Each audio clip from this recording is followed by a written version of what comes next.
Flooding the zone with science, science education in the age of social media. I'm Bertsch, I'm new head of science education at ISTA. I did a lot of research on scientific literacy and inquiry-based learning, so I'm not a genetic education expert. So I will focus a bit more on the processes of science and on the nature of science in my talk. You probably know this journal, that's the current issue of Science. The society, the American Association for the Advancement of Science was actually built in 1848, and they are publisher of this journal. And they also did a lot of lobbying for science education. At this time, science was not a mandatory subject in schools in America, and they did a lot of lobbying because they said, we need more scientists. America needs more scientists. And they were quite successful and very influential. And 20, 30 years later, science became a mandatory subject in the US and then later also in Europe. And they had their annual meetings, and in December 1909, they had the meeting at the MIT in Boston, and they invited the vice president of education at the MIT at this time. That was John Dewey, quite a famous philosopher and science education reformer as well. And he had the keynote on science as subject matter and as a method.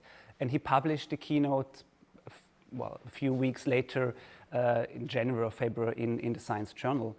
And he looked at science education in America, how it was taught in the schools, and he came up to this conclusion: science has been taught too much as an accumulation of ready-made facts with which students are made to be familiar, and not enough as a method of thinking. This is, 110 years ago, but exactly 100 years after Dewey's talk, there was a report on science education in Austria, the Nationale Bildungsbericht, focusing on science education, and they came to the conclusion that science teaching in Austria is currently focusing on imparting factual knowledge. Both conceptual understanding and the understanding about the nature of science are underdeveloped. And when you look at the current PISA results from Austria, Austria is doing quite okay, but they are doing much better in explaining facts, explaining scientific artifacts, and not so good in looking at data, coming to an interpretation of the data, planning investigations. And PISA distinguishes between declarative knowledge or factual knowledge and process and epistemic knowledge. And here you see the difference. And the difference in Austria is the biggest difference in all countries participating in PISA. So our students have a lack of process and epistemic knowledge. And actually it starts quite early. These are data from the TIM study, students age 10 after primary school. And here you see Austria again. Our students are good in knowledge, factual knowledge, and not so good in reasoning or applying their knowledge. When you ask them to draw a scientist, this is what you end up with. There's a very naive understanding of what scientists do and how they look like. And this brings us to a newer publication, the Eurobarometer, where you see you have a lot of science skepticism in Austria. So in my daily life, it's not important to know about science. In Austria, almost 50% strongly agree or tend to agree to this quote. And there's quite a discussion in the ministry at the moment how we can address science skepticism. Actually, I'm not sure if there's really a lot of science skepticism. There's just a lack of knowledge about science and how scientists work and how science works. And this is even worse when asked, we should more listen on our gut feelings, tackling problems, and not so much on scientific studies. Almost 50% agree or tend to agree to this quote. So solve your pandemic problems or your climate crisis with gut feelings. Good luck on that.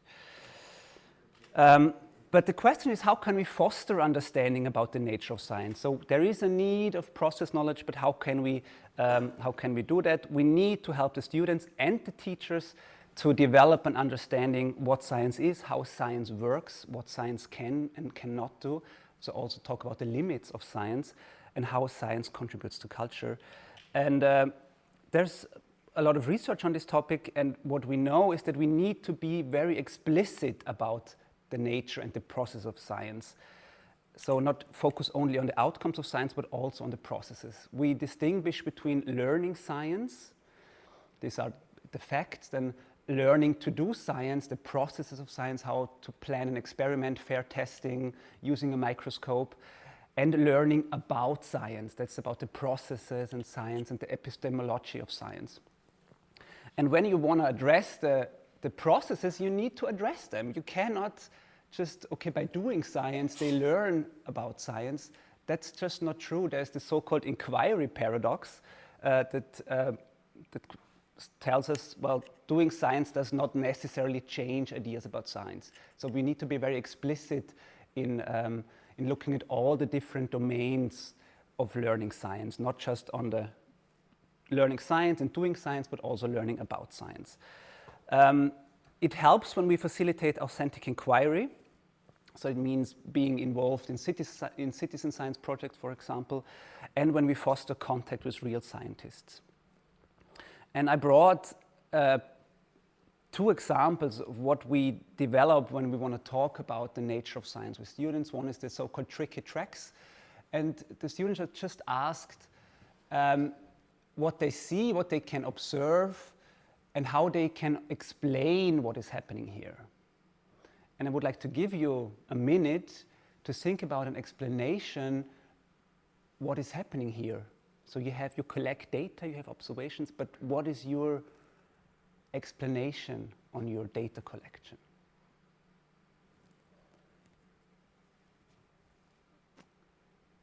Can these animals fly? Good question, yeah. Could be. Could be, yeah. We don't know it, it's just, we just have this data set. And that's the problem, yeah. Maybe someone was hungry, yeah. What is the evidence that it was, when you look a bit closer on the data, what arguments do you have that one was hungry, that there was a fight, and that it was not just a coincidence that they met over there?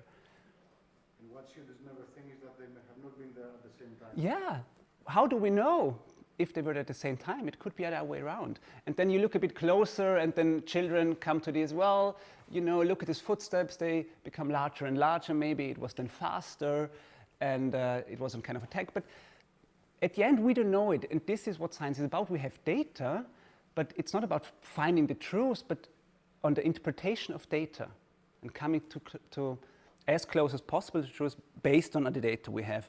And I brought you another activity we use in the classroom. This is the mystery tube. It's exactly the same. You have observations, how these strings here behave. And on the basis of your observations, you come to a conclusion, or you make inferences how the inner side of this tube might look like.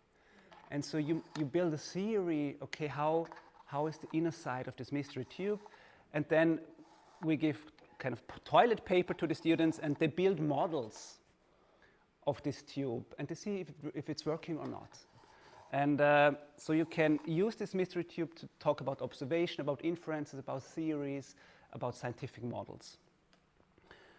Another example that I brought is this video. A great bone expedition. Within this unit, students pretend to be paleontologists and dig for bones. However, it's not only about digging. The process of science and the nature of science is explicitly addressed in this unit.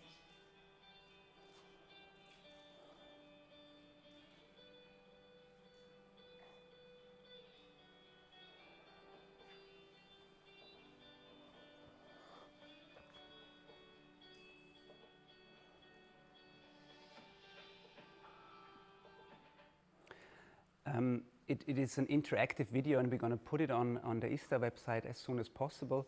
So you click through the video, and then you can download 3 bones and print them. You can download another 2 bones. Then one day there is bad weather, you cannot go for digs, so you go to the library and you're looking into data.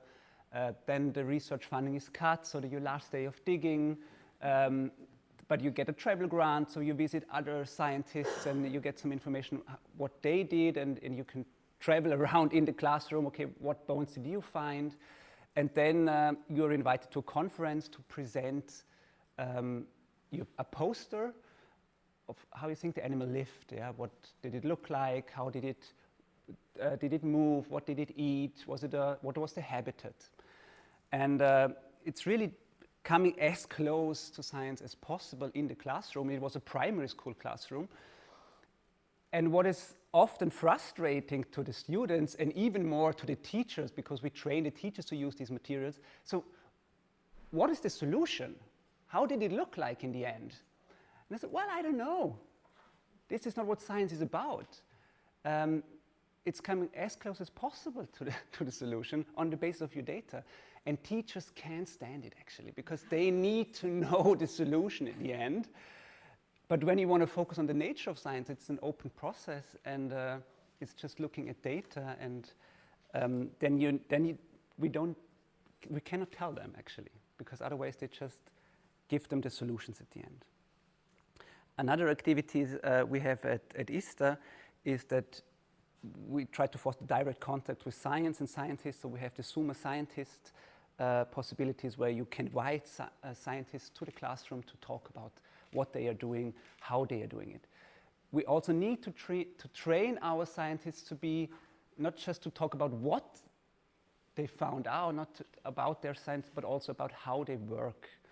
And you have seen these pictures of children drawings, how they imagine a scientist look like, and we have sent a scientist from the Kramer group, an ant scientist, to classrooms, and 1 year later we asked the students to draw a scientist, and it's not the messy hair old guy, it's a person who looks a bit closer at how ants in this case behave, so it definitely makes a difference. I said before, I'm not a genetic education expert. What I did last week is that I went to our library at the Pädagogische Hochschule, and we have all the school books over there as well, and I just randomly took the 5 best-selling science biology school books in Austria, and looked at how Mendel is presented in the school books.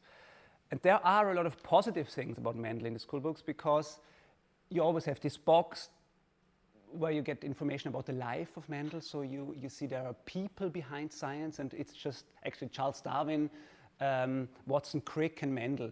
These are the 3 guys in the Austrian school books. And you also learn about the processes and about the methods, and how did he, well, what did he do? How did he do his research?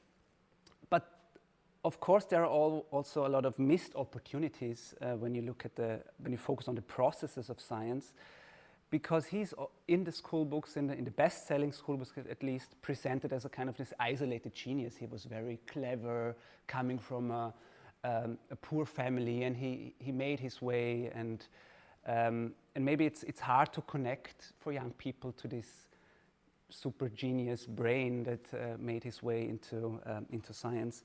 There is a strong focus on his accuracy and not on his creativity.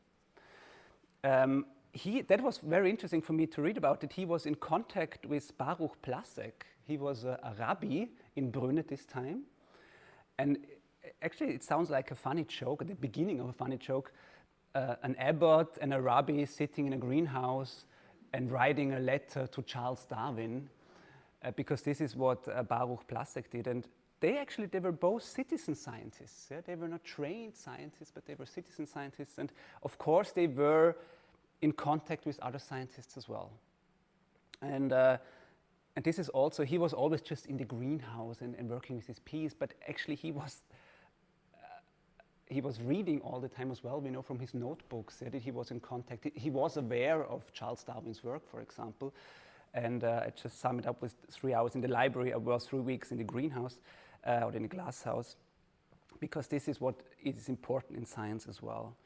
So you don't be an isolated genius, you connect to other scientists.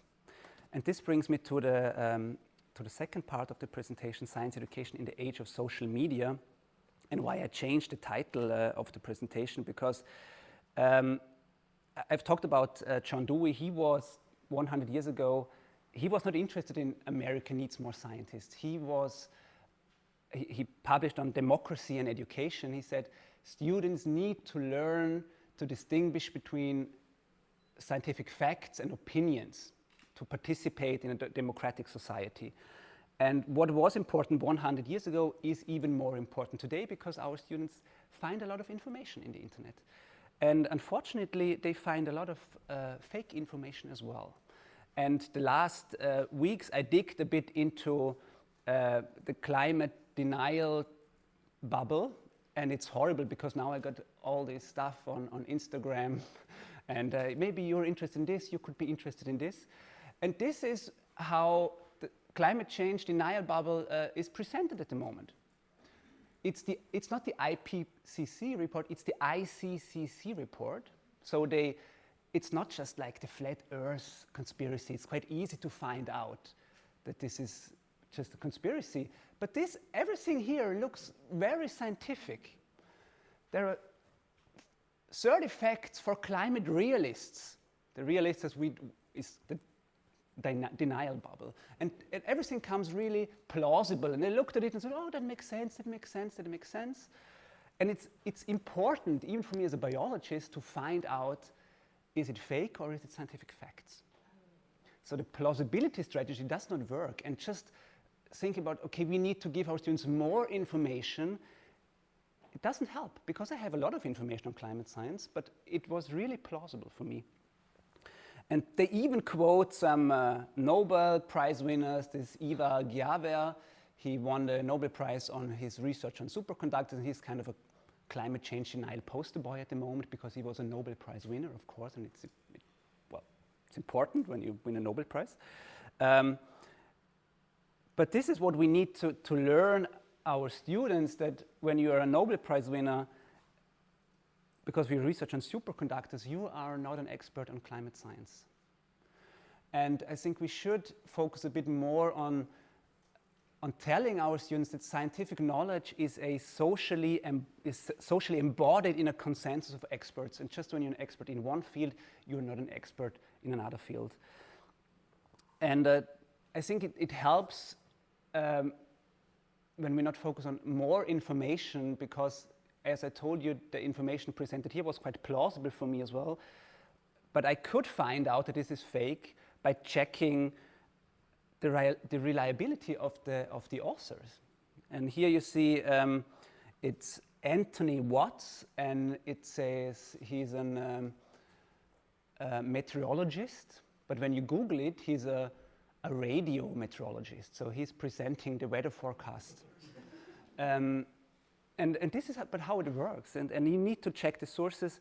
And I think there's a lot of, and I did quite some research on scientific literacy. Maybe in the 21st century we should focus on scientific media literacy, combining media literacy and scientific literacy to help the students to address facts and fake on social media. And this is important because social media is the primary source of information for young people. So they go to YouTube or to TikTok. And the information there is not checked. There is no gatekeeper. So they themselves become the gatekeepers and need to learn how to distinguish scientific accepted views from fakes. And this is what we are going to do in one of our pillars at the ISTA. It's called the Science and Democracy. We want to support informed decision-making and critical thinking by developing teaching materials that focus exactly on these processes and on this nature of science as a socially embedded activity as a group of experts. And there is no teaching material on this topic at the moment. Sometimes we talk about the process of science, like I showed you here, but talking about, okay, what is the role of science in culture? How is it, how do we do, what about a peer review and so on? This is not available at the moment for students, and they should learn about this. So we have different pillars. One is excellence and innovation, where we want to inspire the next generation of scientists. Science for all, addressing students with a lower science capital. So be there where these students are, in the parks, in the youth centers, on TikTok, and on YouTube. So the idea is from test tube to YouTube. So we want to become influential on social media as well, and try to bring some science content in there. So we are offering fake buster boot camps. We want to establish debate clubs on socio-scientific issues and disseminate teaching materials on the nature of science and learning about science. And this is one of our main aims for the next years at ISTA. We do have definitely some issues that are challenging at the moment. One is climate change. I am, well, in principle, quite a positive person, and I'm convinced that we can solve these problems because every animal has a super talent. Dogs can smell, birds can fly, and we are super creative in solving problems as humans. We're also super in creating problems, but we are also very creative in solving problems. And I'm convinced that we can solve problems based on science if we have also political leaders that believe in science and not people that say, okay, my sources say otherwise.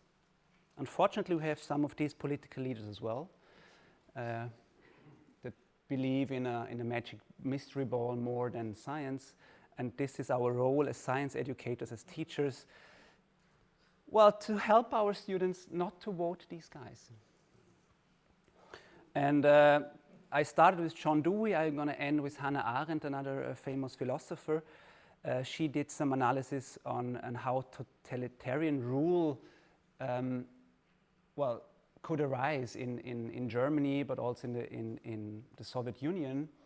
And she came to the conclusion in her book, Origins of Totalitarianism, that the ideal subject of totalitarian rule is not the convinced Nazi or the convinced communist, but people for whom the distinction between fact and fiction, the distinction between true and false, today we would say the distinction between fact or fake, is no longer exists. And this is why also from a democratic point of view, science education and distinguishing between fact and fake is so important. And that was my talk, and thank you very much.